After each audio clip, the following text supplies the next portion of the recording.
एक समय की बात है, एक देश में काफ़ी सालों तक बारिश नहीं हुई। इसी वजह से वहाँ अकाल पड़ गया। सभी लोगों की फसलें सूखकर बर्बाद हो गई।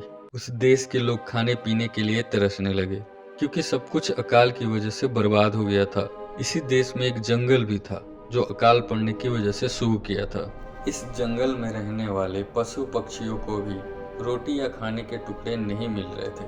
यहाँ तक कि वहाँ के पूरे जंगल भी सूख गए थे। इसलिए उस जंगल के सभी पशु पक्षियों ने भी उस जंगल को छोड़ दिया और दूसरी जगह चले गए। इसी जंगल में दो कौवे भी रहते थे। दोनों आपस में एक दूसरे के दोस्त थे। जंगल सूखने के कारण इन्हें भी कुछ खाने को नहीं मिल रहा था। इसी वजह से दोनों परेशान थे। पहला कौवा बोलता है, मित्र, लगता है सभी जानवर इस जंगल को छोड़कर जा चुके हैं। तो दूसरा कौवा बोलता है, तुम सही कह रहे हो मित्र, अब कोई भी जानवर दिखाई नहीं दे रहा है। अगर हम यहाँ रुके तो हम भी भूख से जल्द ही मर जाएंगे। तो पहला कौवा बोलता है, तुम सही बोल रहे हो मित्र, अगर हमें कुछ दिन और भोजन पानी नहीं मिला तो हम दोनों मर जाएंगे। मित्र, क्यों ना हम इस जंगल को छोड़कर किसी और जंगल में चले, शायद वहाँ हमें खाने को कुछ मिल जाए। दूसरा मित्र बोलता है, तुमने बिल्कुल सही कहा मित्र, हमें अभी तुरंत दूसरी अच्छी जगह की तलाश में चलना चाहिए। यह बोलकर दोनों कौवे वहां से भोजन और अच्छे जंगल की खोज में उड़ गए।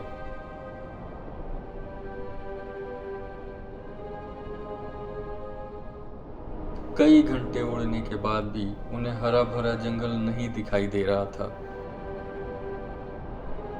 दोनों अब थकने लगे थे कि जल्दी ही उन्हें एक जंगल दिखाई दिया जो काफी हरा भरा था। दोनों खुश होकर उस जंगल की ओर खाने की आस में उड़ने लगे। जंगल पहुंचने पर दोनों कौवे एक पेड़ पर रुके और वहीं अपना बसेरा बना लिया। उसी पेड़ के नीचे एक तालाब था और उस तालाब में एक सारस रहता था। वह दिन भर पानी में रहता और ढेर सारी मछलियां पकड़कर अपना पेट भरता रहता था। जब पेट भर जाता था तब वह पानी में खेलता भी था। वहीं पेड़ की डाल पर बैठे दोनों कौवे जब सारस को देखते तो उनका भी मन सारस की तरफ बनने को करता और अपने मन में सोचते रहता कि काश वो भी सारस की तरह मछलियां पकड़ता और मजे से दिन भर खाता। फिर दोनों ने सोचा कि अगर वह सारस से दोस्ती कर ले तो उसे भी दिन भर खाने के लिए मछलियां मिलेंगी और उसके भी दिन अच्छे से गुजरने लगेंगे। यही सोचकर दोनों कौवे तालाब के किनारे गए और सारस से मीठे स्वर में बात करने लगे। मित्र सुनो, तुम बहुत ही स्वस्थ हो, पलक झपकते ही मछलियां पकड़ लेते हो। क्या मुझे भी अपना यह गुण सिखा दोगे ताकि हम भी मछलियां पकड़कर अपना पेट भर सके? हम दोनों कई दिनों से भूखे हैं। यह सुनकर सारस को दोनों कौवों पर दया आ गई। मित्र, तुम यह सीखकर क्या करोगे? जब भी तुम्हें भूख लगे तो मुझे बता दिया करो, मैं तुम्हें पानी में से मछलियां पकड़कर दे दूंगा और तुम खा लिया करना। उस दिन के बाद से जब भी कौवों को भूख लगती वो सारस के पास जाते और उससे ढेर सारी मछलियां लेकर खाते। ऐसे कई दिन बीत गए और कौवे को आराम से भोजन मिलने लगा। एक दिन कौवे ने सोचा कि पानी में जाकर बस मछलियां ही तो पकड़नी है, यह काम वो खुद भी कर सकता है। आखिर कब तक वह उस सारस का एहसान लेता रहेगा? यही सोचकर पहले कौवे ने दूसरे कौवे से कहा, मित्र, मुझे लगता है कि अब हमें सारस का एहसान नहीं लेना चाहिए और हमें खुद से मछलियां पकड़नी चाहिए। मछलियां पकड़ना बहुत ही सरल है।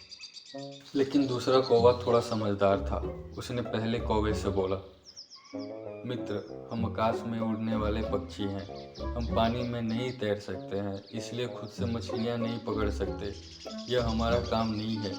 इसलिए मित्र, खुद से मछली पकड़ना काफ़ी जोखिम भरा हो सकता है। हम पानी में डूबकर मर भी सकते हैं। लेकिन पहला कौवा नहीं माना। मछली पकड़ने के लिए तालाब के किनारे पहुंच गया और जैसे ही वो तालाब में घुसने वाला था तभी सारस ने कौवे को रोकते हुए कहा, रुको मित्र, ये क्या कर रहे हो? फिर कौवे ने बोला, मित्र, अब मैं भी तुम्हारी तरह पानी से मछलियाँ पकड़ूंगा। तब सारस ने कौवे से कहा, लेकिन मित्र, तुम पानी में तैर नहीं सकते हो और तुम्हें मछलियाँ पकड़ने का अंदाज़ा भी नहीं है। इस वजह से पानी में जाना तुम्हारे लिए जोखिम भरा हो सकता है। सारस की बात सुनकर कौवे ने घमंड में कहा, तुम ऐसा अपने अभिमान की वजह से बोल रहे हो। मैं भी तुम्हारे जैसा पानी में जाकर मछलियाँ पकड़ सकता हूँ और आज मैं ऐसा करके साबित भी कर दूंगा। इतना कहकर उस कौवे ने तालाब के पानी में छपाक से छलांग लगा दी, लेकिन तालाब के पानी में काई जमी हुई थी जिसमें वह फंस गया। उस कौवे को काई हटाने या उससे बाहर निकलने का कोई अनुभव नहीं था। उसने काई में अपनी चोंच मारकर उसमें छेद करना चाहा। इसके लिए जैसे ही उसने अपनी चोंच काई में धंसाई, उसकी चोंच भी काई में फंस गई।